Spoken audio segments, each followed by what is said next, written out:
ہمارے لیے آج کی انجیل مقدس مرکز کی انجیل اس کا 12 باب 28 سے 34 آیات مقدسہ۔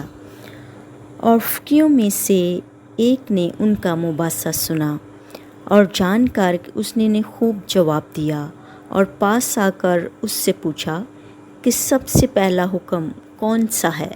یسوع نے جواب دیا کہ پہلا یہ ہے، سن اے اسرائیل کہ خداوند ہمارا خدا ایک ہی خداوند ہے، بس تو اپنے خدا کو اپنے سارے دل اور اپنی ساری جان اور اپنی ساری عقل اور اپنی ساری طاقت سے پیار کر، اور دوسرا یہ کہ تو اپنے ہمسائے کو اپنی مانند پیار کر۔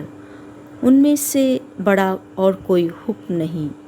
فقیہ نے سن کر کہا، کیا خوب اے استاد، تو نے سچ کہا کہ وہ ایک ہی ہے اور کہ اس کے سوا اور کوئی نہیں، اور یہ کہ اب اسے سارے دل اور ساری عقل اور ساری طاقت سے اور اپنے ہمسائے کو اپنی مانند پیار کرنا سب سوختنی قربانیوں اور ذبیحوں سے افضل ہے۔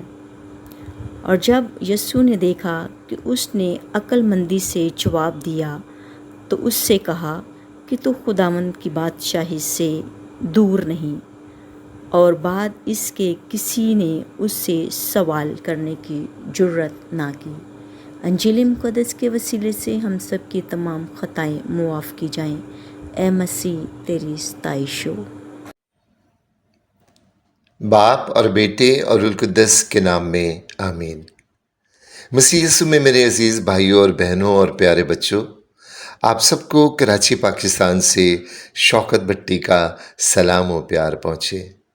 آج کی انجیل مقدس کی تلاوت بمطابق مقدس مرکز 12ویں باب کی 28ویں تا 34ویں آیت تک پڑھی اور سنی گئی۔ آج کی تلاوت کا سیاق و سباب جاننے کے لیے اس کا پس منظر جاننا بہت ضروری ہے، کیونکہ آج کی تلاوت میں خداوند یسوع المسیح نے توریت کی 5 کتابوں کے 187 ابواب کی 5852 آیات کا خلاصہ 2 احکام میں کر دیا۔ خداوند یسوع المسیح یروشلم میں داخل ہو کر لوگوں کو تعلیم دے رہے تھے، اور غالباً یہ ان کا یروشلم میں آخری قیام تھا۔ اس کی شہرت قرب و جوار میں پھیل چکی تھی، عید فصح قریب تھی، اور دنیا بھر سے یہودی جوق در جوق یروشلم میں آ رہے تھے۔ جوں ہجوم بڑھ رہا تھا، فقیہوں، فریسیوں، صدوقیوں اور ہیروڈیون کی نفرت بھی عروج پر پہنچ رہی تھی۔ وہ اس کے پاس آ کر طرح طرح کے سوال پوچھ رہے تھے، اور ان کا مقصد زندگی بخش کلام کی باتیں سننا اور سمجھنا ہرگز نہ تھا۔ وہ مذہبی سوالات کے دام میں اسے پھنسانا چاہتے تھے، اور اسی طاق میں تھے کہ اس کے کسی جواب کا عذر بنا کر اسے ہلاک کریں۔ وہ سارے کے سارے عام لوگ نہ تھے، بلکہ مذہبی اسکالر تھے۔ فریسی ماہر مذہبی تعلیم اور معلم تھے، تو فقیہ کلام مقدس کے کاتب۔ توریت اور صحائف انبیاء کے ایک ایک حرف کی تعداد، ایک ایک احکام کی تعداد اور ان کے معنی سے واقف تھے، حتیٰ کہ کلام مقدس کے ہر نقطے سے بھی جانکاری رکھتے تھے۔ جبکہ صدوقی دونوں امور پر عبور رکھتے تھے، مگر قیامت پر یقین نہیں رکھتے تھے، اور اسی بنیادی اختلاف کی بنا پر وہ ایک دوسرے کے جانی دشمن تھے۔ اور ہیروڈین طبقہ مذہبی امور پر بھی ایمان رکھتے ہوئے بھی ہیرودیس اور رومی حکومت سے روابط رکھ کر سرکاری عہدوں پر فائز ہو کر خوب دولت بٹور رہے تھے۔ اور خداوند یسوع المسیح نہایت خندہ پیشانی سے ان کے زہریلے لہجوں، چبھتی آنکھوں اور مکاری سے پوچھے گئے سوالوں کے جواب دے رہے تھے، اور صدوقیوں کے قیامت کے متعلق پوچھے گئے سوال کا مدلل اور بہترین جواب دیا، تو فقیوں میں سے ایک نے آ کر خداوند یسوع المسیح سے آ کر ایک ایسا سوال پوچھا جس کا جواب بنی اسرائیل کا بچہ بچہ جانتا تھا، کیونکہ از روئے تسنہ شرح 6 باب 4 تا 9 آیت کے مطابق یہ حکم خود خدا نے دیا، اور اسے دل میں رکھنے اور اپنے بچوں کو سکھانے، اٹھتے بیٹھتے چلتے پھرتے سوتے جاگتے یاد رکھنے کی تلقین کی، اور یہ بھی کہا کہ ماتھے پر ٹیکا بنا کر اور اپنے گھر کے دروازوں چوکٹوں پر لکھ کر رکھیں۔ اور بنی اسرائیل ایسا خوب کرتے تھے، لیکن وہ اس حکم جیسے ایک دوسرے حکم کو بھول گئے تھے، اور وہ حکم تھا پڑوسی کو اپنی مانند پیار کرنا۔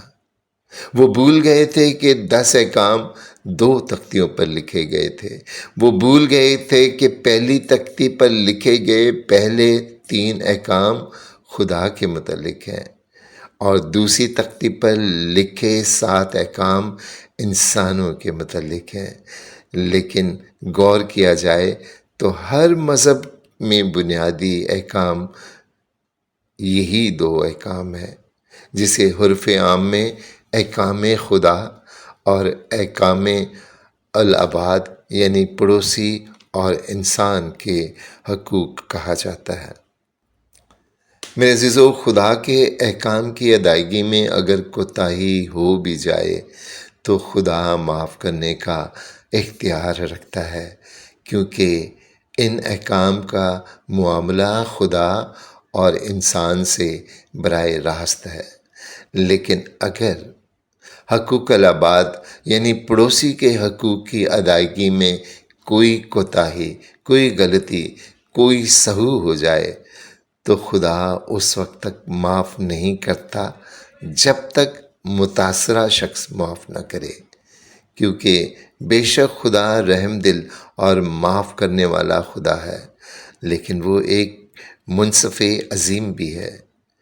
اس کا انصاف سچا ہے، وہ چہروں کا لحاظ نہیں کرتا بلکہ مظلوم کی داد رسی کرتا ہے اور مدد کو آپ پہنچتا ہے۔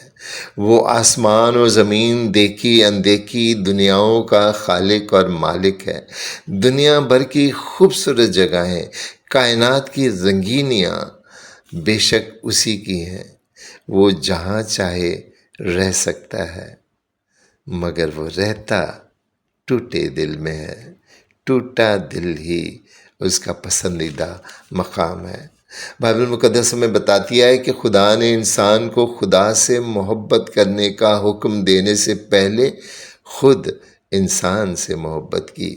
اس کی تخلیق کے وقت اسے اپنی صورت دے دی تاکہ محبت کا عنصر، محبت کا وصف، محبت کی خوبی انسان میں ودیت کر جائے۔ خدا انسان کو یعنی مجھے اور آپ کو ایک شفیق باپ کی طرح پیار کرتا ہے۔ وہ پیار تو کرتا ہے مگر چپکے چپکے۔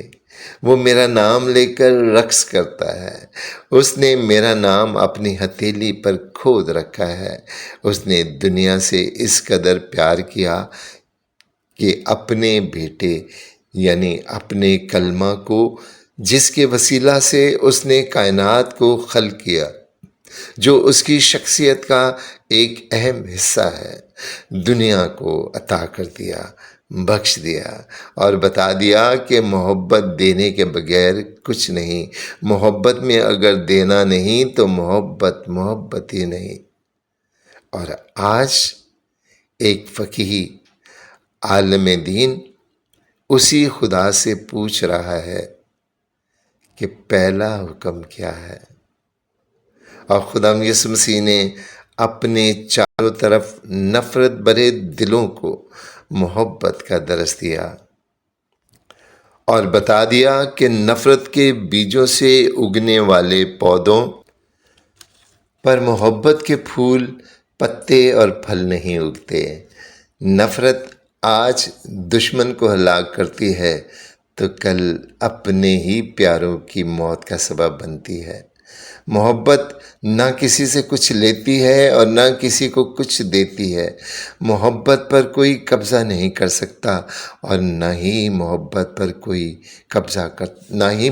کسی پر قبضہ کرتی ہے۔ محبت کے لیے تو بس یہی کافی ہے کہ وہ محبت ہے۔